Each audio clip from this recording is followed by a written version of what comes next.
Hello and welcome to another video of VS classes. आज हम class 8 science का first chapter discuss करेंगे। First chapter है आपका क्रॉप प्रोडक्शन एंड मैनेजमेंट। हम क्रॉप प्रोडक्शन और मैनेजमेंट के बारे में पढ़ेंगे। आइए देखते हैं। आपका फर्स्ट चैप्टर है क्रॉप प्रोडक्शन एंड मैनेजमेंट, मतलब फसल उत्पादन और उसका प्रबंधन। फसल उत्पादन कैसे किया जाता है, उनका प्रबंधन कैसे किया जाता है, मतलब क्रॉप का प्रोडक्शन कैसे करेंगे और प्रोडक्शन होने के बाद उसका मैनेजमेंट कैसे किया जाएगा। ये सारी चीजें हम इस चैप्टर में देखेंगे। आइए देखते हैं। फर्स्ट टॉपिक है आपका एग्रीकल्चर प्रैक्टिसेस, मतलब आप क्रॉप प्रोडक्शन करने के लिए कौन से एग्रीकल्चर प्रैक्टिसेस का यूज करते हैं उसको देखेंगे। फर्स्ट है आपका क्रॉप। क्रॉप क्या होता है? Plant grown on a large scale for food and other purpose, मतलब जो आपका क्या कहते हैं प्लांट होता है उसको ग्रो किया जाता है कहाँ? किसी लार्ज एरिया में। किस चीज के लिए? फूड के लिए और अदर पर्पस के लिए।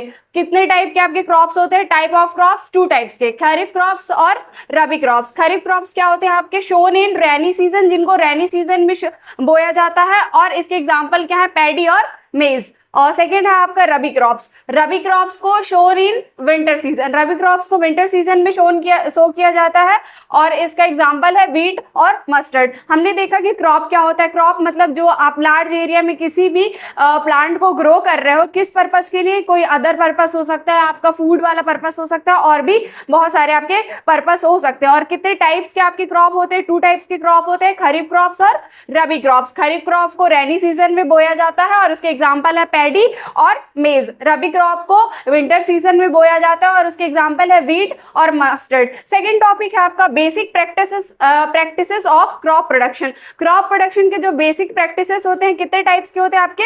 7 टाइप्स के होते हैं। एक एक करके सभी को हम डिस्कस करेंगे। फर्स्ट है आपका प्रिपरेशन ऑफ सॉइल, सेकेंड है सोविंग, थर्ड है adding manure and fertilisers, fourth है इरिगेशन, फिफ्थ है प्रोटेक्शन फ्रॉम वीड्स, सिक्स्थ है हार्वेस्टिंग, और सेवेंथ है स्टोरेज। आपके 7 basic practices of crop production है। एक एक करके सभी को डिटेल में हम अब डिस्कस करेंगे। आइए देखते हैं। हमारा नेक्स्ट टॉपिक है basic practices of crop production. Crop production के जो आपके बेसिक प्रैक्टिसेस होते हैं, इनिशियल और फाइनल प्रैक्टिस जो होगा वो सारा हम इस सेकेंड टॉपिक में डिस्कस करेंगे। फर्स्ट प्रैक्टिस है आपका प्रिपरेशन ऑफ सॉइल। सॉइल को प्रिपेयर किया जाता है losing the soil using tools like प्लफ and cultivators. प्लफ और कल्टीवेटर्स के थ्रू सॉइल को लूज किया जाता है और उसको प्रिपेयर किया जाता है क्रॉप के लिए, क्रॉप प्रोडक्शन के लिए और एग्रीकल्चर के लिए। नेक्स्ट स्टेप है आपका sowing, planting seed in a prepared soil. जो सॉइल आपने पहले फर्स्ट स्टेप में प्रिपेयर्ड कर लिया है, उसमें जो सीड है उसको प्लांटिंग किया जाता है आपके सेकेंड स्टेप में। Using of quality seeds and ensure better yields. अच्छी क्वालिटी के सीड का क्या कहते हैं?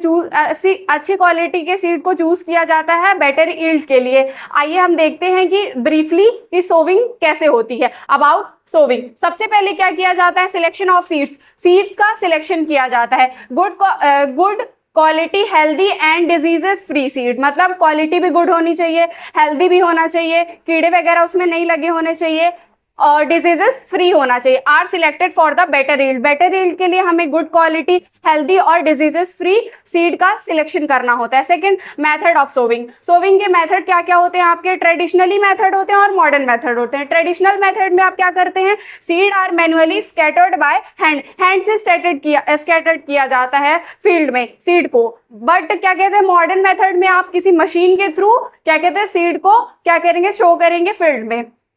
Less uniform and can lead to wastage. जो आपका ट्रेडिशनल मेथड होता है उसे आपके सीड का बहुत वेस्टेज होता है और वो लेस यूनिफॉर्म होता है, इसलिए ज्यादातर प्रेफर किया जाता है ट्रेडिशनल मेथड को। बट इन हमारे प्रीवियस टाइम में ज्यादातर ट्रेडिशनल मेथड को ही फॉलो किया जाता था, क्योंकि मॉडर्न मेथड था नहीं। अब हमारी टेक्निक्स बढ़ गई है, मॉडर्न मेथड आ गया है, तो सीड ड्रिल का यूज किया जाता है।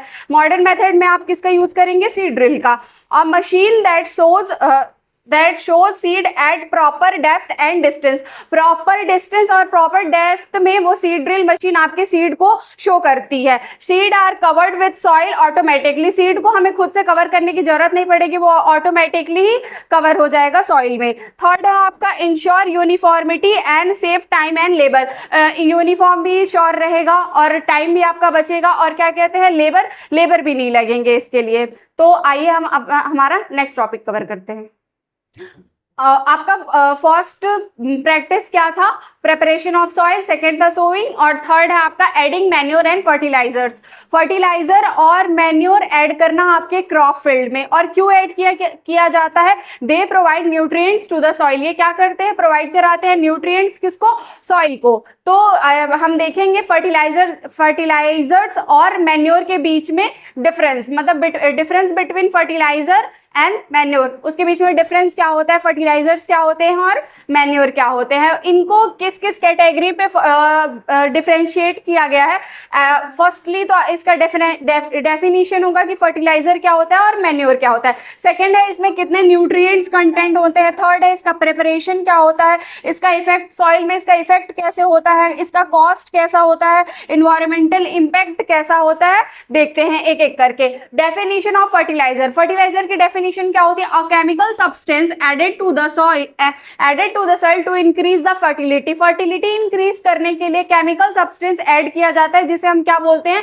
फर्टिलाइजर बोलते हैं। मैन्योर की डेफिनेशन क्या है? मैन्योर किसे बोला जाता है? Organic matter obtained from decomposed plant and animal waste. Decomposed plant और एनिमल वेस्ट से जो आपका ऑर्गेनिक मैटर बनता है उसी को मैन्योर बोला जाता है और ये भी सॉइल की फर्टिलिटी को इंक्रीज करता है। सेकेंड आपका न्यूट्रिएंट्स कंटेंट, मतलब इसमें कौन कौन से न्यूट्रिएंट्स कंटेंट होते हैं। रीच इन स्पेसिफिक न्यूट्रिएंट्स, ये बहुत स्पेसिफिक न्यूट्रिएंट्स में रीच होता है क्या?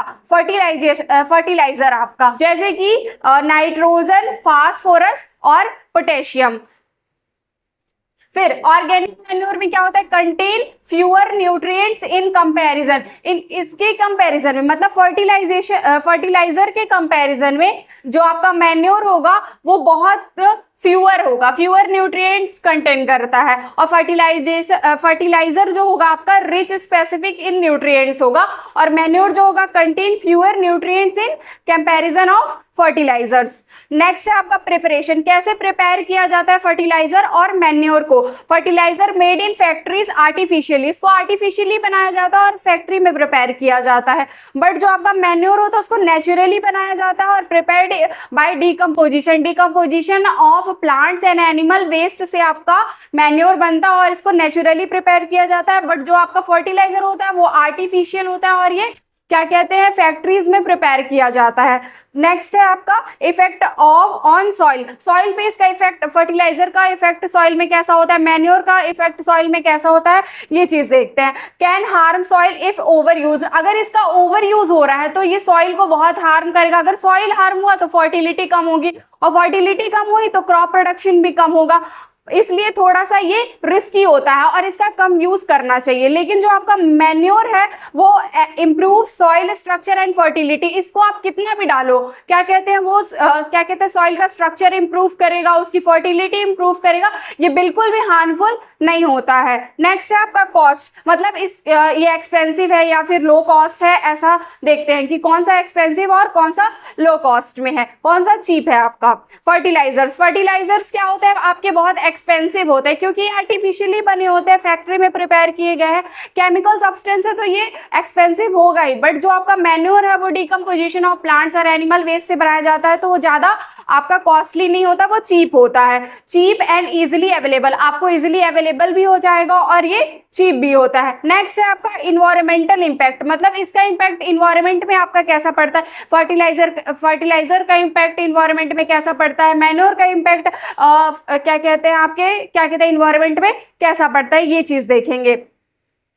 जो इन्वायरमेंट इम्पैक्ट आपका फर्टिलाइजर का है, मे कॉज पॉल्यूशन, ये पॉल्यूशन भी कॉज करता है और और harm micro organism, micro organism के लिए माइक्रो ऑर्गेनिज्म को हार्म करता है और पॉल्यूशन का कारण भी बनता है ये। बट जो आपका मैन्योर होता है वो इको फ्रेंडली होता है, मतलब इन्वायरमेंट के साथ इसका बहुत अच्छा बैलेंस होता है, कुछ भी हार्मफुल नहीं होता और इनहेंस सॉइल लाइफ, और सॉइल लाइफ को भी इनहेंस करता है। बट जो आपका अगर कंपेयर किया जाए फर्टिलाइजर्स और मैन्योर में, तो जो सबसे ज्यादा इफेक्टिव और बोले तो अच्छा है वो क्या है आपका मैन्योर, क्योंकि ये नेचुरली प्रिपेयर किया जाता है डिकम्पोजिशन ऑफ प्लांट और एनिमल वेस्ट से, तो आपका ये चीप भी हुआ, हार्मफुल भी नहीं होता है, इसलिए ये ज़्यादा फर्टिलाइजर की कंपैरिजन में मैन्योर बहुत अच्छा है। बट जो आपका फर्टिलाइजर है वो आर्टिफिशियली प्रिपेयर किया जाता है, केमिकल सब्सटेंस है,